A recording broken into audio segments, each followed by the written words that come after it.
शुक्लांबरधरं विष्णुं शशिवर्णं चतुर्भुजं प्रसन्नवदनं ध्यायेत् सर्वविघ्नोपशान्तयेत्।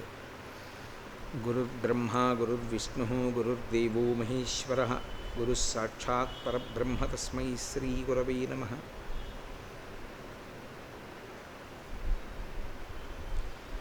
व्यासाय विष्णुरूपाय व्यासरूपाय विष्णवे नमो वै ब्रह्मनिधये वासिष्ठाय नमो नमः।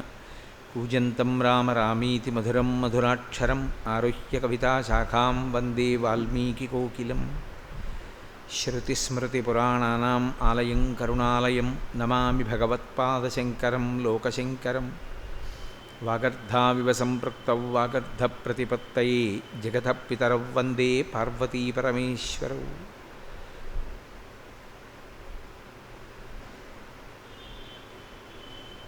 सूक्तिं समग्रेतु न स्वयमेव लक्ष्मीः श्रीरङ्गराजमहिषीमधुरैकटाक्षैः वैदग्ध्यवर्णगुणगुम्भनगौरवैर्यां कण्डूलकर्णकुहराः कवयोधयन्ति। हैमोर्ध्वपुण्ड्रमजहन्मकुटं सुनासं मन्दस्मितं मकरकुण्डलचारुगण्डं बिम्बाधरं बहुलदीर्घकृपाकटाक्षं श्रीवेङ्कटेशमुखमात्मनिसन्निधत्ताम्। विमलपटी कमलकुटी पुस्तकरुद्राक्षशस्तहस्तपुटी कामाक्षी पक्ष्मलाक्षी कलितविपञ्ची विभासि वैरिञ्ची। मनोजवं मरुततुल्यवेगं जितेन्द्रियं बुद्धिमतां वरिष्ठं वातात्मजं वानरयूथमुख्यं श्रीरामदूतं शिरसा नमामि।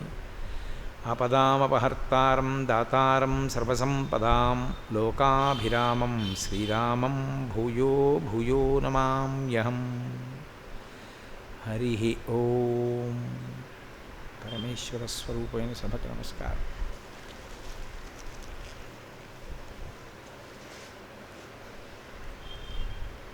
कस्मै नमांसि देवाः कुर्वन्तु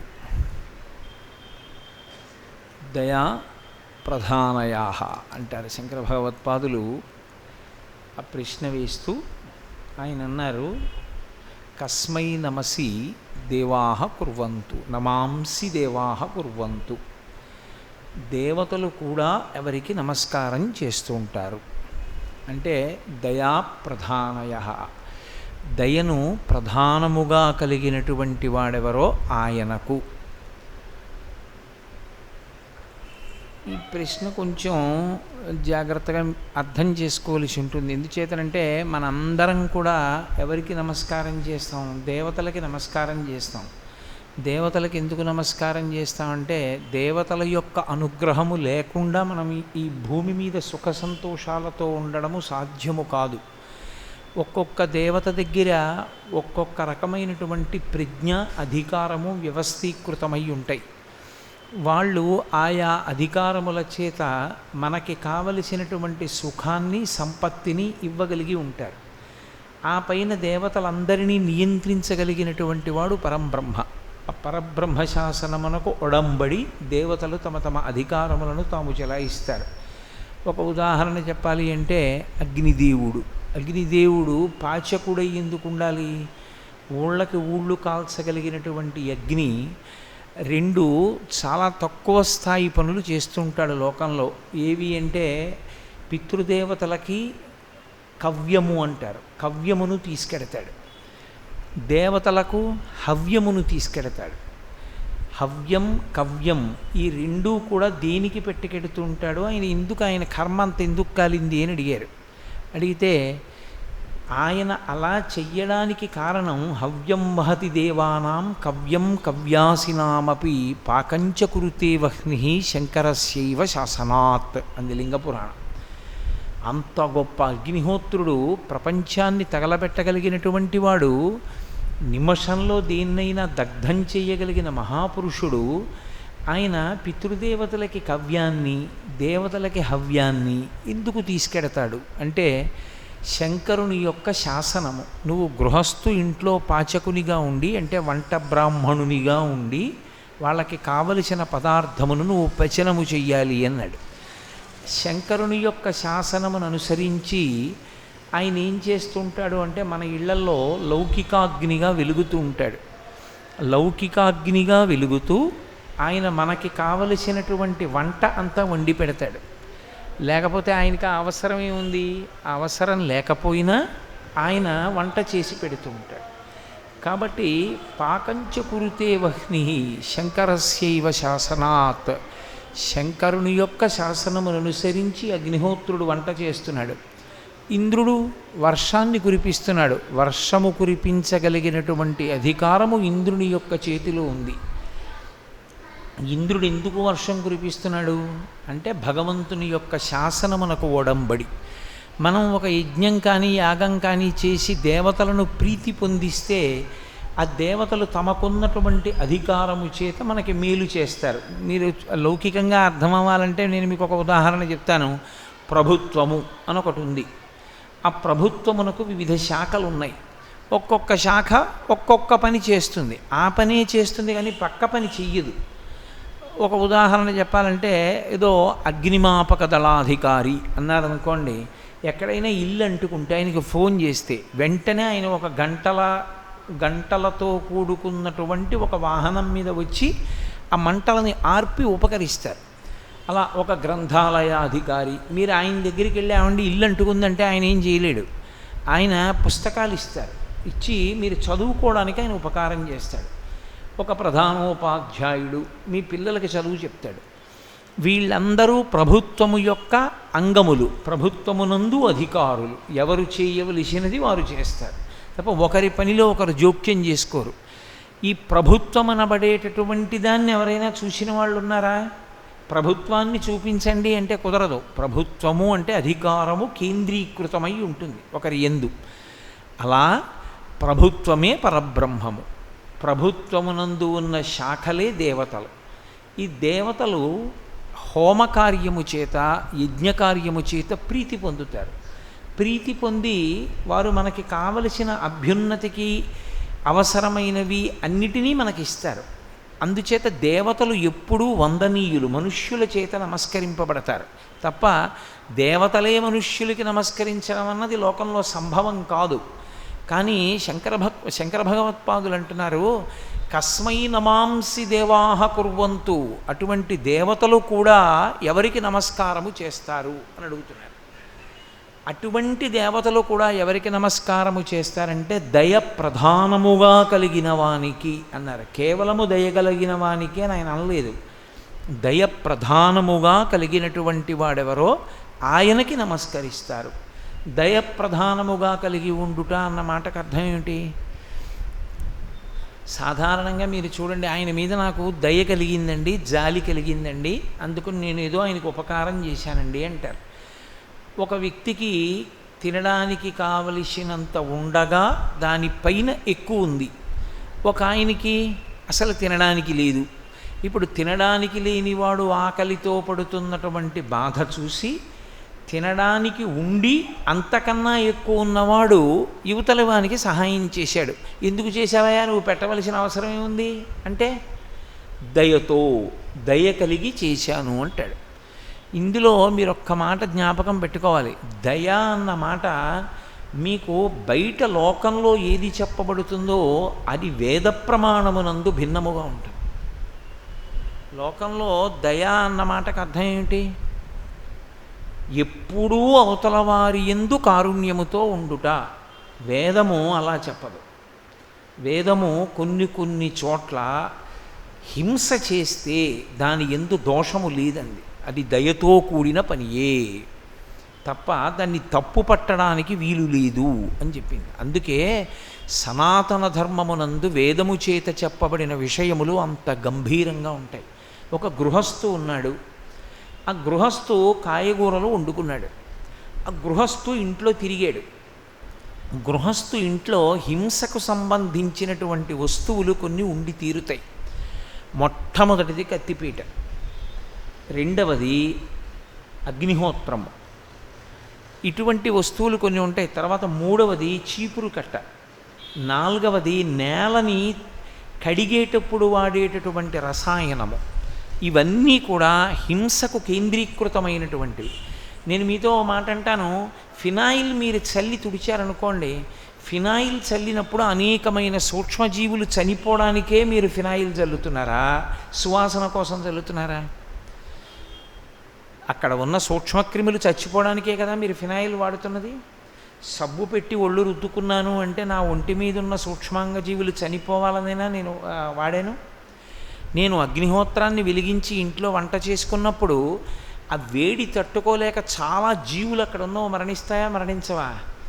నేను ఇంట్లో నడిచినప్పుడు, ఉపన్యాసానికి వచ్చినప్పుడు రహదారి మీద బోలెడన్ని జీవులు మరణిస్తున్నాయా లేదా? నేనిప్పుడు ఈ యంత్రాన్ని వాడి మాట్లాడినప్పుడు నేను చేసేటటువంటి ఉపన్యాసం బిగ్గరగా వినపడినప్పుడు ధ్వని ప్రకంపనముల చేత చాలా జీవులు మరణిస్తున్నాయా లేదా? కత్తిపీటతో కోసినప్పుడు ఒక కాయకి బాధ ఉంటుంది, ఆకుకి బాధ ఉంటుంది. ఇది తోటకూర కోసి తెస్తే ఇంకా నిలబడి ఉంటుంది, అంటే దానికి ప్రాణం ఉంది. దాన్ని కోసినప్పుడు దానికి బాధ ఉంటుంది. అంటే ఒక జంతువుని కోస్తే ఎంత ఉంటుందో అంత ఉండదు అని నిర్ధారణ చేశారు, కానీ ఉంటుంది. మరి ఇవన్నీ హింస కిందకు వస్తాయా అని అడిగారు. ఇవన్నీ మరి గృహస్థు హింస చేసినట్లేనా? కాదు, ఇవేమీ హింస కిందకి రావు గృహస్థుకి. ఎందుచేత? అసలు ఇవి చెయ్యకుండా గృహస్థుకి జీవనము లేదు. ఏది చేయకపోతే జీవనము లేదో, ఏది చేయకపోతే అసలు తానుండుట కుదరదో దానిని హింస కింద శాస్త్రము పరిగణించదు. ప్రభుత్వము ఒక న్యాయస్థానం ఉరివేసేయమని చెప్పింది ఒకడిని. తలారి ఉరివేశాడు. తలారికి పాపం వస్తుందా? రాదు.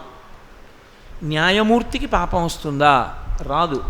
ఆయన అన్నీ విచారణ చేసే ఇక ఈ వ్యక్తి సమాజమునందు శరీరముతో తిరగడానికి వీలు లేదు శాసనం చేశాడు, తీసేశాడు. కాబట్టి ఇప్పుడు ఆయనకేమీ దోషం రాదు. ఆయన హింస చేశాడా అండి అన్న ప్రశ్న ఉండదు. అలాగే గృహస్థుకి ఇవన్నీ చేసినా సరే హింస దోషము పడదు. పక్క దేశం యువతలి దేశం మీదకి ఆక్రమణకు వచ్చింది.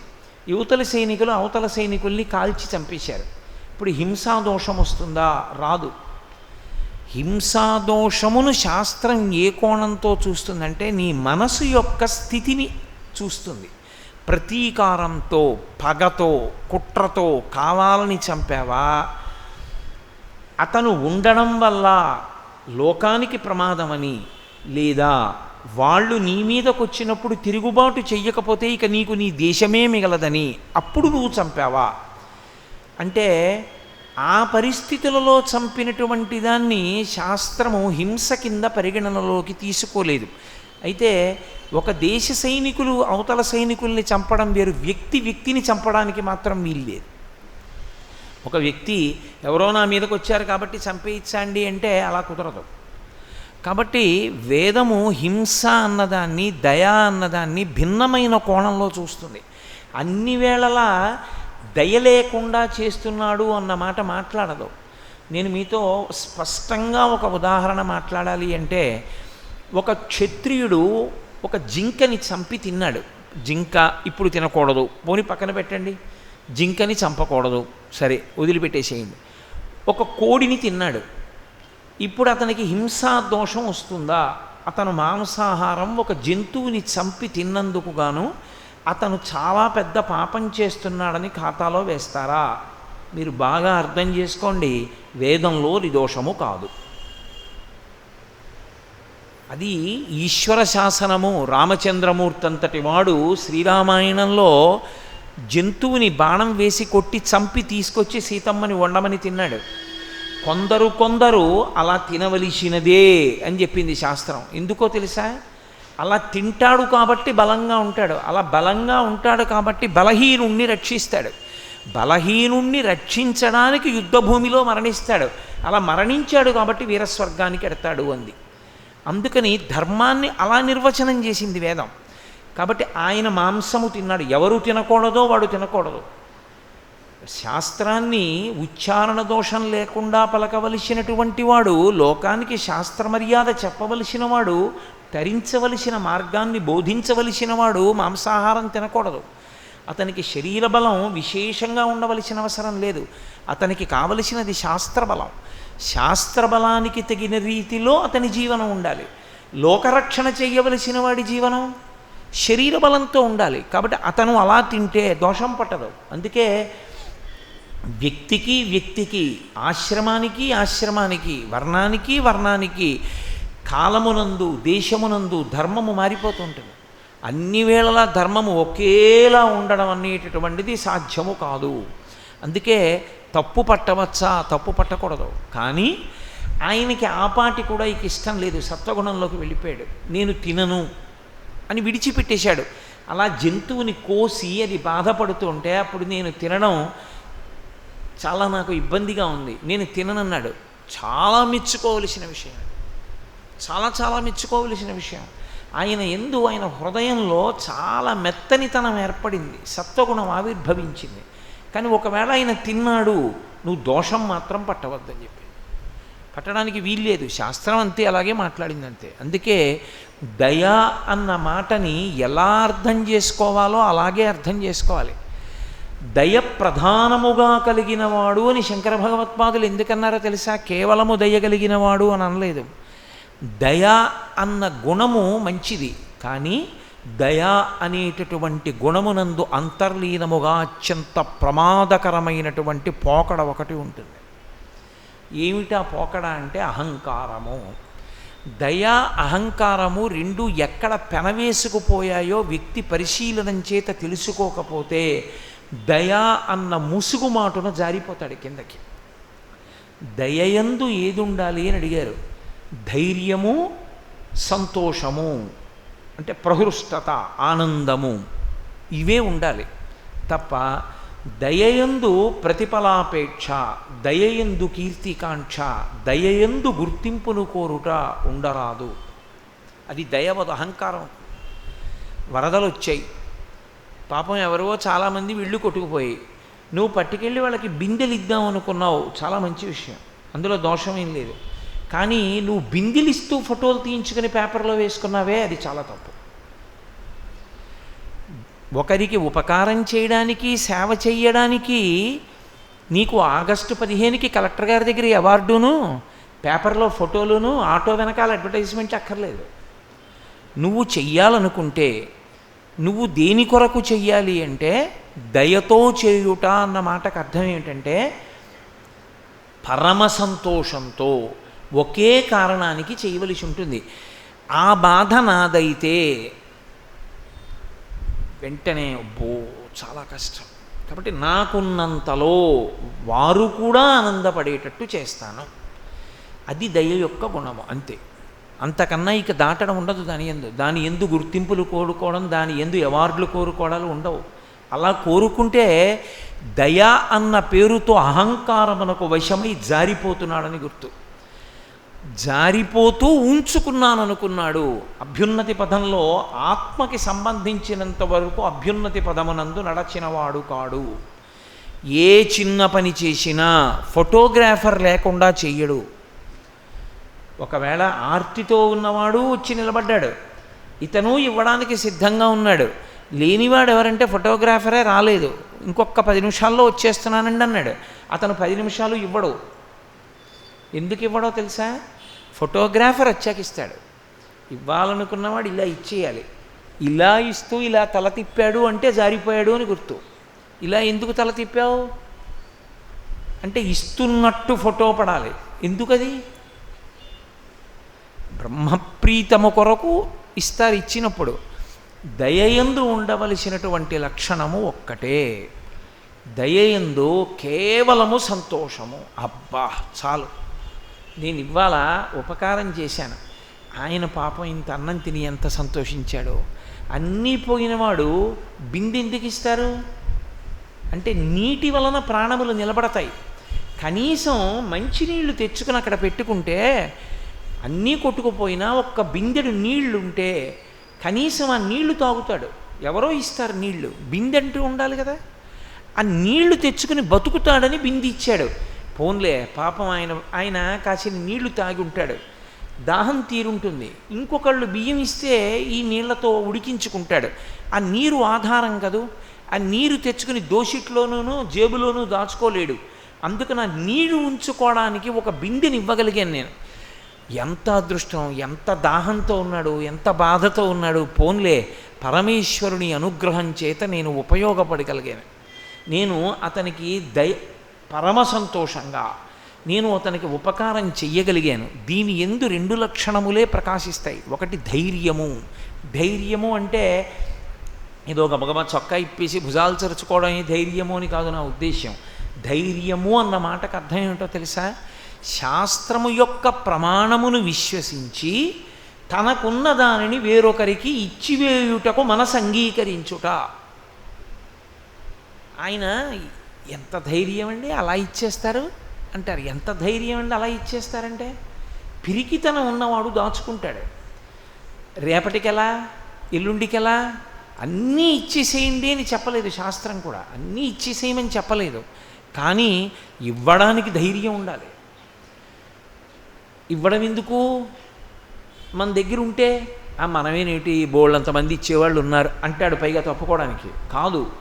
ఇవ్వడానికి తెగింపు ఉండాలి, ఇవ్వడానికి ధైర్యం ఉండాలి. ఆర్తితో ఉన్న వాళ్ళని చూసి గబాల్న నీ పరుసు తీసి ఇవ్వగలిగావు అంటే వాళ్ళ ఆర్తిని నువ్వు అనుభవించావు అని గుర్తు. అది ఎక్కడుందో అక్కడ ఏమవుతుందో తెలుసా? అతనికి వినోదము, అతనికి సంతోషము, వినోదం అన్న మాట వాడడం కూడా కుదరదు. అతనికి ఆనందము, అతనికి సుఖం ఎక్కడుంటుందంటే వేరొకరిని ఆదుకోవడంలో ఉంటుంది. ఇది ఈ జాతి లక్షణం. ఇది ప్రబోధ సంబంధమైనది కాదు. ఒకనాడు చెప్పవలసినది కాదు. సభావేదిక మించి జాతి యందు అంతర్లీనము. అందుకే హోటల్స్ అన్నవి లేవు ఒకప్పుడు. ఎందుకు లేవో తెలుసా? ఏది తాను కట్టుకున్నా వేరొకడి అవసరాన్ని తీర్చడాన్ని కూడా దానిలో కలిపేసుకునేవాడు. ఇల్లు కట్టుకుంటే ఇంటి బయట 2 అరుగులు కట్టేవాడు. ఎందుకని? తనుండడం ప్రధానం కాదు. బాటసారి వెళ్ళిపోతున్నవాడు అవసరమైతే సేద తీరాలి. ఎవరో బాటసారి వెళ్ళిపోతున్నాడు, రాత్రి పడుకోవాలి. నాకు బాగా జ్ఞాపకం, నా చిన్నతనంలో నేను ఉన్నటువంటి వీధిలో ఇళ్ళన్నిటికీ అరుగులు ఉండేవి. అరుగులన్నీ కడిగి ముగ్గులు పెట్టేవారు. నాకు బాగా గుర్తు ఇప్పటికీ. మా అమ్మగారు మా చెల్లెలతోటి మా అక్కయ్యతోటి అరుగు కడిగి ముగ్గేవే అనేవారు. అన్నీ పనిపిల్ల కడిగినా అరుగు కడగనిచ్చేవారు కాదు. అరుగు నువ్వు కడిగి ముగ్గేవే అనేవారు. ఎందుకని అంటే వేసవికాలంలో అరుగు వేడిగా ఉంటుంది, పగలంతా వేడికి. చల్లటి నీళ్లు పోసి శుభ్రంగా కడిగేసి ముగ్గేస్తే చల్లబడిన అరుగు మీద ఎవరో ఒక బాటసారి అలా వెడుతూ అమ్మయ్యా కాస్త గాలేస్తోందని కాసేపు కూర్చుంటాడు. లేకపోతే అరుగు లేనివాడు ఉంటాడు, వాడు వచ్చి అరుగు మీద కూర్చుంటాడు. ఆ అరుగు మీద కూర్చున్నవాడు ఏం చేయాలి? లోకాభిరామాయణం కాదు, అరుగు మీద కూర్చుని భగవంతుడి గురించి మాట్లాడుకుంటారు. మాకు చిన్నప్పుడు ఏదో ఇవి కూడా ఉండేవి, 3వ క్లాసులోనే ఎప్పుడో, అరుగులన్నిటిలోను ఈ అరుగు మేలు, పండితులు కూర్చుండు మా అరుగు మేలు అని. కాబట్టి అరుగు మీద కూర్చుంటాడు ఆయన. ఏది చెయ్యండి, తనొక్కడే కాదు. అన్నం వండితే ఒకరికి ఎక్కువ వండేవారు. ఎందుకంటే ఆ ఊరెవరో వస్తే అమ్మ ఇలాగ వెళ్ళిపోతున్నాం, మీ ఇంట కొంచెం మాకు ఆతిథ్యం ఇస్తారా రండి అని కాస్త భోజనం పెట్టేవారు. శ్రీరామాయణం బాలకాండలో అంటారు మహర్షి, నా కుండలి నా మకుటి నా స్రగ్వి నాల్పభోగవాన్ నా హస్తాభరణో నా పిలిప్యతే నా సుగంధశ్చవాన్. అక్కడ అసలు తృప్తి లేనివాడు లేడు. ప్రతివాడు ఆత్మ సంబంధమై ఎప్పుడూ వేదమును ప్రమాణముగా తీసుకొని బ్రతికేటటువంటి వాళ్ళందరూ అక్కడ ఉండేవారు. ఎవరో వరకు ఎందుకండి, నేను చూడలేదు కానీ ఆ మహాతల్లిని. తూర్పుగోదావరి జిల్లాకి నిజానికి అంత పేరు రావడానికి కారణం ఎవరో తెలుసా? డొక్కా సీతమ్మ గారు. ఆ తల్లి దర్శనం నేను చేసుకోలేకపోయాను కానీ డొక్కా ఇప్పటికీ పెద్దతరం వాళ్ళని నేను ఎప్పుడైనా ఉపన్యాసాలకు వెళ్ళి ఎక్కడైనా మాట్లాడుతున్నప్పుడు వెంటనే ఏమంటారంటే, ఆ కాకినాడలో ఉంటున్నారా బాబు మీరు అంటారు. అవునండి. డొక్కా సీతమ్మ గారు మహాతల్లి అక్కడే ఉండేది, అన్నదాన సత్రం అనేవారు. ఆవిడ ఒక్కసారి పుట్టింటికి వెళ్ళాలని బయలుదేరి వెడుతున్నారు గోదావరి నది మీద. వెడుతుంటే అట్నుంచి ఓ తల్లి పిల్లలతో వస్తోంది. ఎండ కూర్చుంది, పిల్లలు ఏడుస్తున్నారమ్మా ఆకలని. బెంగపెట్టుకోకండర్రా, ఇదిగో ఇది దాటిపోయామంటే డొక్కా సీతమ్మ గారి సత్రం వచ్చేస్తుంది, మహాతల్లి అన్నం పెడుతుంది ఏందిటే. ఆ ఒక్కరోజే ఆవిడ పుట్టింటికి వెడదాం అనుకుంది. అప్పటికి అందరికీ పెట్టేసి, అయ్యో వీళ్ళు భోజనానికి వస్తున్నారని ఆవిడ వెనక్కి వెళ్ళిపోయి ఆవిడ వచ్చిన వాళ్ళకి మళ్ళీ వండి పెట్టింది. ఒక తల్లి తన జీవిత పర్యంతము ఇంకోళ్ళకి పెట్టడానికే తన జీవితం అంతా కూడా వెచ్చించేసింది. ప్రధానముగా దయగుణముగా స్వీకరించింది ఆవిడ. ఒకళ్ళకి అన్నం పెట్టడమే ఆవిడకి సంతోషం. దానికి రసీదు పుస్తకాలు, చందాలు ఇవి కూడా ఏమి ఉండేవి కావు. మన ఊరు వచ్చారు, మన ఊరు మించి వెడుతున్నారు, మధ్యాహ్నం వేళ అయింది, వాళ్ళు మన ఇంట్లో అతిథులు, ఈ తిథి నాడు ఉంటాడు, రేపు తిథికి ఉండడు, భోజనం చేసి వెళ్ళిపోతాడు అంతే. అయ్యా ఈ గదిలో పడుకుంటాం, పడుకోండి అంటే ఆ రోజులలో సంస్కారం కూడా అలా ఉండేది. అలా అని వచ్చి ఇల్లంతా చూసి రాత్రి దొంగతనాలు చేయడం అలా చేసేవారు కాదు. కలిపురుష లక్షణం ఇప్పుడంటే విజృంభించింది. కాబట్టి దయ ప్రధానముగా కలిగి ఉండుట అన్నది ఉపన్యాస వేదికల నుంచి చెప్పవలసిన అవసరమున్నటువంటి ఒక లక్షణముగా ఉన్న సమాజము కాదిది. వేదప్రోక్తమైనటువంటి దయ ప్రతి వ్యక్తి యందు అంతర్లీనముగా ఉండేది. దయ లేనివాడు ఉండేవాడు కాడు.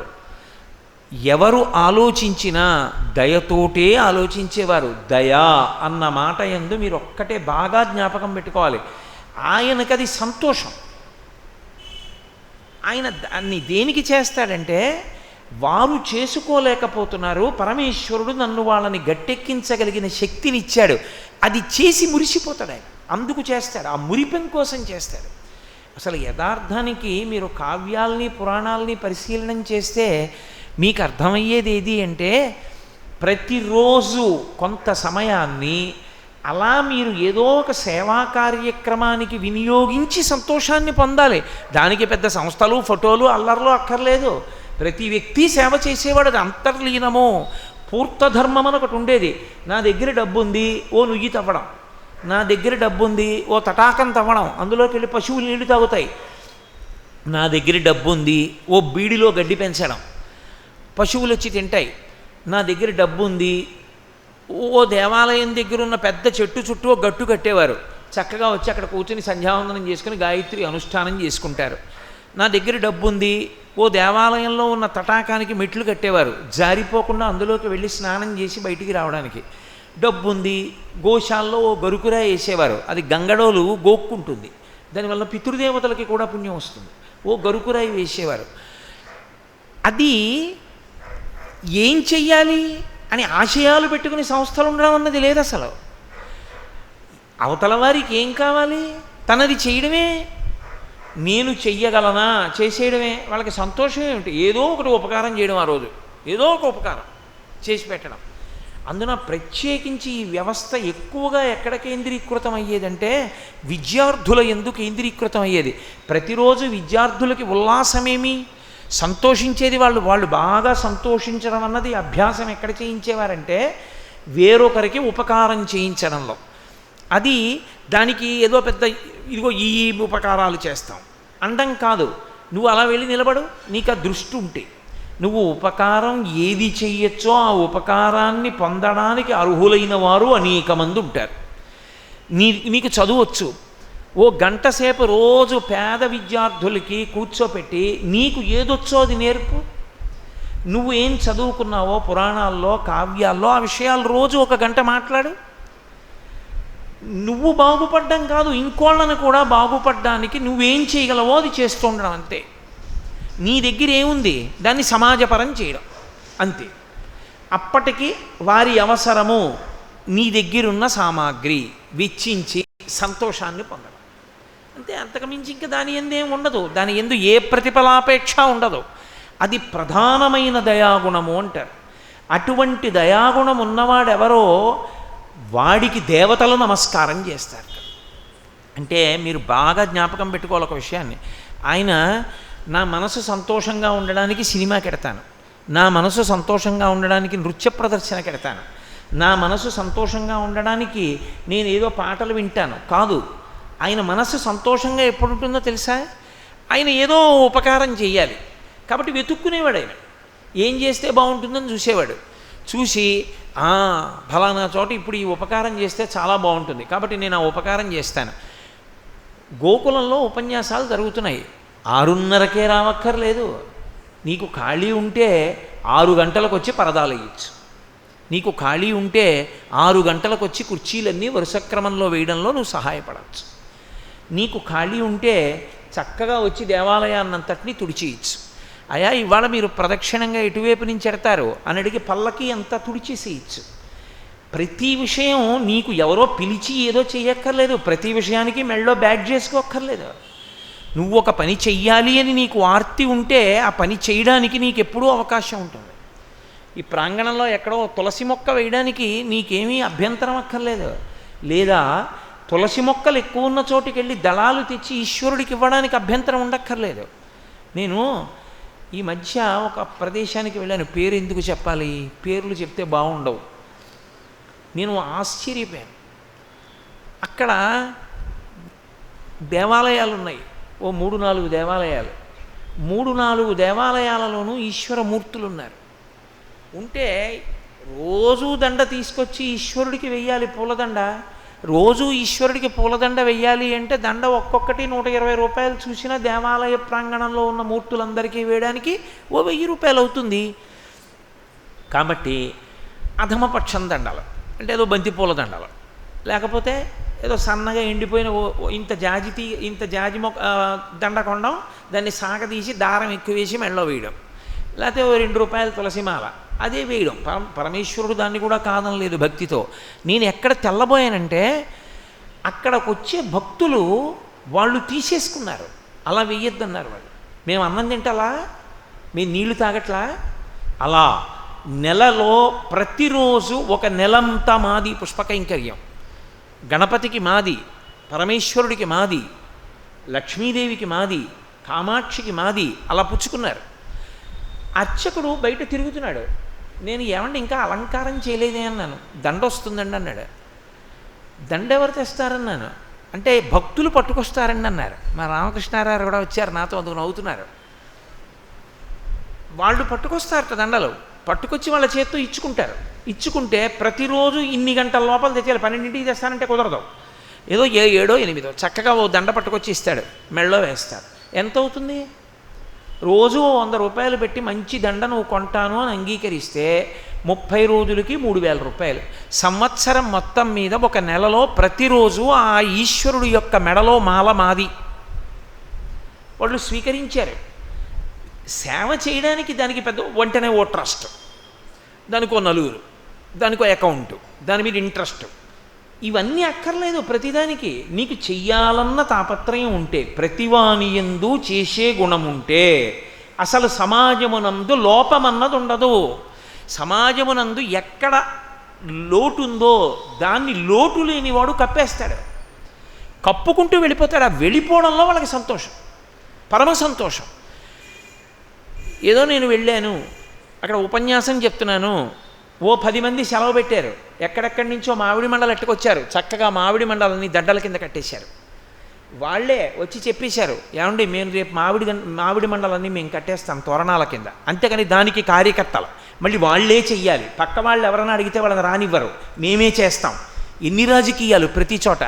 అసహ్యం వేస్తుంది. ఏదైనా మొదలెట్టామంటే, ఇంకోటి చేస్తానంటే ప్రాణం పోయినా ఇవ్వరు, మేమే చెయ్యాలి, ఇంకోడిని రానివ్వం. ఇంకెందుకు నీకు దేవాలయం? అందుకు ఆ స్వార్థానికి ఆ దేవాలయాలు ఉన్నది. దేవాలయ వ్యవస్థ ఉన్నది 10 మందిని ఉద్ధరించడానికి. వాడికి ఏమొచ్చో నువ్వు చేయించాలి. నువ్వే చేస్తాను కొంతమందితోనే చేయిస్తానంటే దేవాలయం ఎందుకు? ఒక్కనాటికి పనికిరాదు అటువంటి స్థితి. దేవాలయంలో సేవ చేసుకుంటానన్న అందరితో చేయించవలసిందే. అప్పుడే ఆ దేవాలయం వృద్ధిలోకి వస్తుంది. పరవశించిపోయాను నేను ఆ దేవాలయ వ్యవస్థ చూసి. అది దయాగుణము అన్న మాటకు అర్థం. దయా, అవతల వారికి ఎక్కడ ఏ లోపం ఉన్నది అది చేసేస్తాడంతే. ఆయనకి సినిమా అక్కర్లేదు, పరమ సంతోషం. అబ్బా ఇవాళ ఈ మంచి పని చేయించాడా ఆ ఈశ్వరుడు, అంతే పరమ సంతోషంగా వెళ్ళిపోతాడు. నువ్వు చెయ్యాలని అనుకోవాలి తప్ప నీ సంతోషానికి నేను ఇది చెయ్యలేనన్నది ఒకటి చెప్పు. నీకు వెతుక్కోవడం రాలేదంటే, నీకు ఆ హృదయం లేదు. నీకు ఆ హృదయం ఉంటే నువ్వు చెయ్యడానికి, సేవకి ప్రతిఫలాపేక్ష లేకుండా, గుర్తింపులు లేకుండా, సంఘాలు, పేర్లు, ట్రస్ట్లు, బ్యాంక్ అకౌంట్లు, వడ్డీలు, మెళ్ళో బ్యాడ్జీలు, అల్లర్లు, రాజకీయాలు ఇన్ని లేకుండా చక్కగా చెయ్యాలనుకుంటే చక్కగా చెయ్యవచ్చు. అది ప్రధానమైన దయాగుణము. ఇది మీకు ఎక్కడ కనపడుతుందో తెలుసా? ఈశ్వరుడు మనకి నేర్పడం కోసమని పరదేవతా స్వరూపమునందు బాగా మిక్కుటముగా కనపడుతుంది అమ్మవారిలో. 2 కృష్ణ భగవానుడు, 3 మహానుభావుడు స్వామి హనుమ. ఎప్పుడైనా సరే సమాజ సేవ చేద్దామనుకున్న వాళ్ళు వీళ్ళ ముగ్గురి చేసేటటువంటి పనులను పరిశీలించాలి. పరదేవత యొక్క దయాగుణాన్ని మీరు ఎప్పుడైనా చూడండి. ఆవిడ దయాగుణమునందు ఎన్నడూ కూడా ఒక గుర్తింపును కోరుకోవడం అన్నది ఉండనే ఉండదు. ఆర్తి కలిగిన వారిని ఆదుకోవడమే. నేను మీకు ఇప్పుడు చాలా ఉదాహరణలు చూపించలేను, కానీ ఒక్క ఉదాహరణ చూపించే ప్రయత్నం చేస్తాను. ఒకానొకప్పుడు దుర్గమాసురుడను ఒక రాక్షసుడు బయలుదేరాడు. ఒక్కొక్కడు ఒక్కొక్క విచిత్రమైన వరాలు కోరుతాడు. చతుర్ముఖ బ్రహ్మగారి దగ్గరికి వెళ్ళి వరం అడిగాడు. బ్రాహ్మణులందరూ ఏ వేద మంత్రాలు చదువుకున్నారో అవన్నీ వాళ్ళు మరిచిపోవాలి, నాకు వచ్చేయాలి. తథాస్తు అన్నాడే. కాబట్టి ఏ బ్రాహ్మణుడికి వేదమంత్రం రాదు, అన్నీ ఈయనకొకడికే వచ్చు. ఈయన ఏం చేశాడంటే అన్నీ ఈయనకే వచ్చు, ఇంకోడికి రావు, కాబట్టి యజ్ఞం చేసేవాడు బయట లేడు, ఈయన చేయడు. అది రాక్షసత్వం అంటే. ఇప్పుడు యజ్ఞం చేయకపోతే దేవతలకు హవిస్సు ఉండదు. దేవతలకు హవిస్సు లేదు కాబట్టి వాళ్ళు వర్షం కురిపించారు. వాళ్ళు వర్షం కురిపించకపోతే భూమి బీటలు వారిపోయింది. బీటలు వారిపోతే తాగడానికి నీళ్లు లేవు, తినడానికి తిండి లేదు. పశువులు చచ్చిపోతున్నాయి, మనుషులు చచ్చిపోతున్నారు. ఈయన పొంగిపోతున్నాడు. చూసావా ఎలా చేశాను వీళ్ళందరినీ? అది రాక్షసత్వం. వాళ్ళందరూ ఏడుస్తున్నారు, ఈయన సంతోషిస్తున్నాడు. ఇప్పుడు వీళ్ళందరికీ ఒక్క మంత్రం రాదు, వీళ్ళు యజ్ఞం చేయలేరు, అన్నీ పోయాయి. కానీ ఏమిటొచ్చు? ఏడవడానికి అమ్మా అని ఏడిచ్చారు వాళ్ళు. నీకు కనీసం భగవంతుణ్ణి పట్టుకుని ఏడవడం వచ్చినా చాలు. కాబట్టి పరమేశ్వర అని అమ్మా నువ్వే కాపాడాలమ్మా అని ఏడిచ్చారు. ఇప్పుడు అమ్మవారు ఏ రూపంతో వచ్చిందో తెలుసా? శాకంభరి అంటారు దేవీ భాగవతంలో. ఆవిడ కాయలు పళ్ళు ఇవన్నీ చేతులని శాకంభరి అలంకారం చేశారంటారు. కాయగూరలతో ఆకుకూరలతో అలంకారం చేస్తారు, పళ్ళతో. చేత్తో ఇవన్నీ పట్టుకుని వచ్చేసింది గబగబా. అనంతమైన హస్తములతో ఇవన్నీ పట్టుకొచ్చేసి ఆర్తితో దగ్గరికి వస్తున్న పిల్లలందరికీ పెట్టేసింది. అలా పెట్టేస్తే వాళ్ళందరూ తినేశారు. తిన్నవాడికి వెక్కిళ్ళు వస్తాయి కదా, దాహం వేస్తుంది. ఆవిడ దయార్ద్రత అంటారంటే కన్ను దయతో తడిసింది. ఆవిడికి దయతో ఇలా చూసింది. నల్లని మబ్బులు వచ్చి కురిసేసాయి. ఆవిడ కళ్ళల్లోంచి వచ్చాయి మబ్బులు, వచ్చి కురిసాయి. ఆవిడ దయని చూపిస్తే యజ్ఞం ఎందుకు? అక్కర్లేకుండా కురిసేసాయి. కురిసేసింది, అందరికీ భోజనం దొరికింది, అందరికీ అన్నం దొరికింది, ఆఖరికి నోరు లేని పశువులకు గ్రాసం దొరికింది. ఆ తర్వాత దుర్గమాసురుణ్ణి ఆవిడ సంహరించింది వేరు విషయం అనుకోండి. శాకంభరి లోకమునకు అన్నీ పెట్టినప్పుడు ఏ ప్రతిఫలాపేక్ష కోరి చేసింది ఆవిడ? ఆవిడ ఏ ప్రతిఫలాపేక్ష లేదు, వాళ్ళకి లేదు, నేను ఇవ్వగలను, ఇచ్చేసింది అంతే. అసలు దయా అన్న మాటకి చిట్ట చివరి హద్దెవరో తెలుసా లోకంలో? శంకరాచార్యుల వారే. అందుకే ఆయన గురించి చెప్తే శృతి స్మృతి పురాణానాం ఆలయం కరుణాలయం. కరుణ అంటే దయా. ఎంత హద్దులేని దయ అంటే వారిది. శ్రీశైలంలో ఆయన కూర్చొని ఉండగా ఒక కాపాలికుడు వచ్చి, ఒక చక్రవర్తి శిరస్సు అన్నా కావాలి, ఒక మహాజ్ఞాని యొక్క శిరస్సు అన్నా కావాలి, చక్రవర్తి శిరస్సు నాకు దొరకదు, కాబట్టి మీ తల ఇవ్వండి అన్నాడు. ఆయన అన్నారు, నా శిష్యులందరూ చూస్తుండగా నా తల తరిగితే వాళ్ళు ఒప్పుకోరు, కాబట్టి నేను ఒక్కడిని ధ్యానంలో ఉండగా రేపు పొద్దున్న వచ్చి పట్టుకుపోవాలి. తన తల కూడా ఇచ్చేశారు. ఆ కాపాలికుడు వచ్చి కత్తి ఎత్తి తల నరకబోతున్నాడు.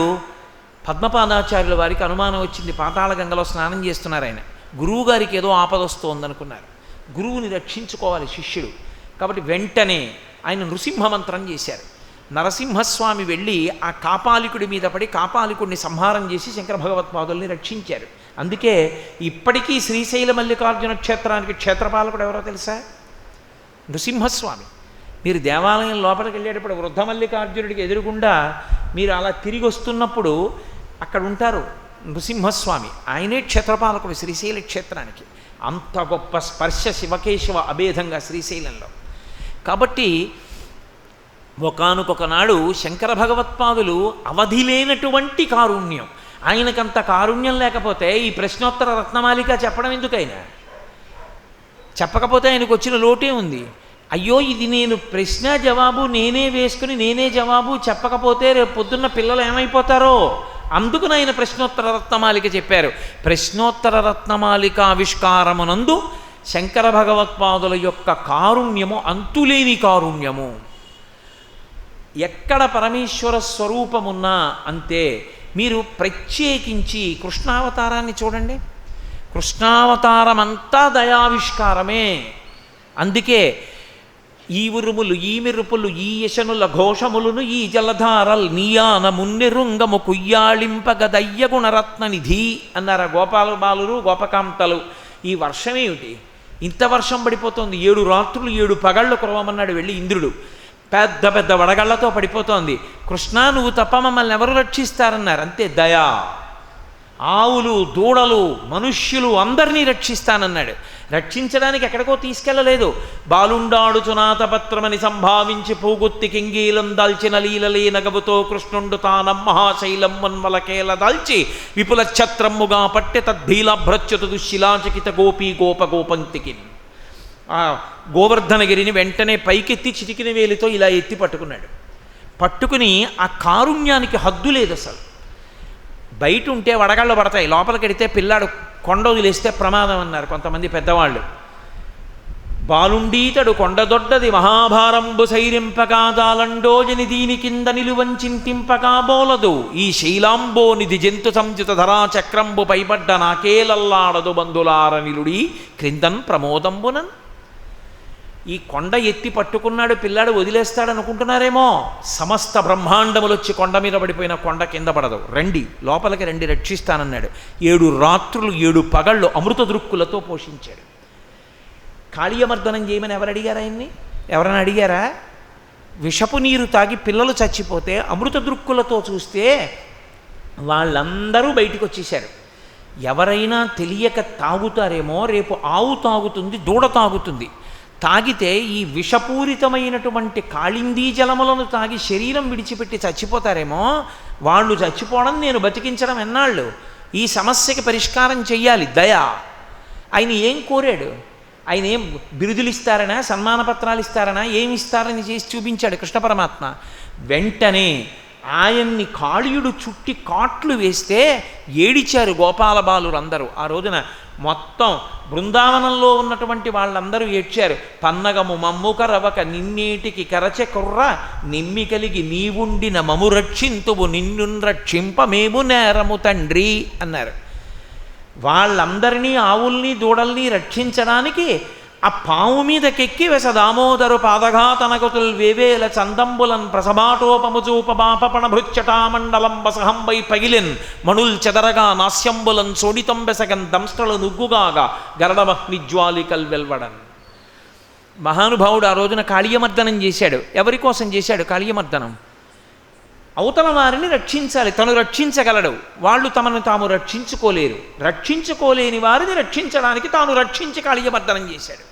రక్షించుకోలేని వారిని రక్షించడానికి గోవర్ధనగిరిని పైకెత్తి పట్టి 7 రాత్రులు 7 పగళ్ళు అక్కడ ఉండేటటువంటి వాళ్ళందరినీ కాపాడాడు. కృష్ణ పరమాత్మ మనకి చూపించారు. స్వామి హనుమ ఆయన వెళ్ళిపోతుంటే సముద్రం మీద విద్యాధరులు అన్నారు, రామార్థం వానరార్థంచ చకీర్షం కర్మదుష్కరం సముద్రస్య పరం పారం దుష్ప్రాపం ప్రాప్తుమిచ్చతి అన్నారు. తన కొరక కాదు. పోని దాని వలన తనకేమైనా బిరుదులు వస్తాయా? లేదు. తనకేమైనా సన్మానపత్రం కావాలా? అక్కర్లేదు. మరి ఎందుకు ఆధారం లేని ఆకాశ మార్గంలో 100 యోజనముల సముద్రాన్ని గడచి ఆవలి ఒడ్డుకి వెళ్ళడం? అంటే రామార్థం వనరార్థంచ, తను కొలిచే రామచంద్రమూర్తి కోసం, తనని నమ్ముకున్న వానర జాతి కోసం మహానుభావుడు 100 యోజనముల సముద్రాన్ని నిరాధారమైన మార్గంలో దాటి వెళ్ళిపోతున్నాడు. శ్లాఘించారు విద్యాధరులు. అసలు హనుమ జీవితం అంతా పరోపకారమే. అందుకే పెద్దలు ఒక మాట చెప్తారు, 18 పురాణానాం సారం సారం సారం సమృద్ధతాం. పరోపకారం పుణ్యాయ, మహాపాపం పరపీడనం. 18 పురాణములను మీరు బాగా నలిపి నలిపి నలిపి నలిపి సారం తీస్తే ఒక్కటే దాని సారం, పరోపకారం పుణ్యాయ. పరోపకారము చెయ్యడమే పుణ్యము, పరులకు అపకారము చేయడమే